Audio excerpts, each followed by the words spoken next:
Today we're looking at the PetSafe PIF 300 wireless fence. This is one of the few wireless fences on the market today. It is radio signal based. What that means is that unlike a wired fence, you don't actually have to bury anything in your yard.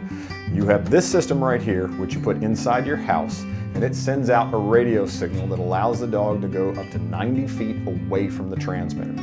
So you've got a circular area that is your containment area for the dog. These are great systems for folks that don't want to have the hassle of having to bury wire.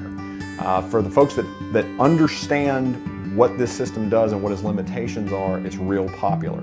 The thing you've got to understand is that it's not going to fit your yard exactly. It has a set radius, and either it works for your yard or it doesn't. So you've got to understand the concept behind it. What I had to do, I used these several years ago in a house that we lived at, that it had a backyard, but it didn't have a fence in the front yard. I wanted my dogs to have access to the front yard.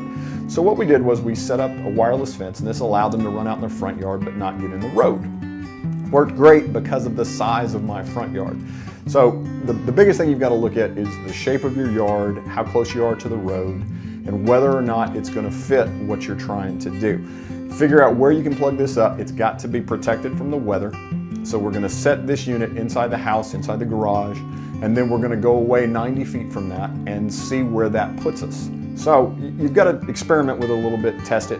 What's nice about it is it's an easy system to set up. You can have it up and running in just a few minutes, and you can figure out if it fits you really well. If it doesn't, then you may want to look at a wired system. We've had these on the market for years. It's a great little system for folks that are looking for something that's portable and that is easy to set up.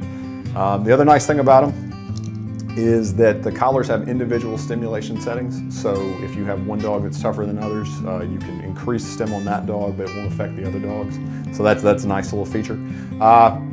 Very popular unit for us, and works great for folks that are looking for a real easy way to contain their dogs.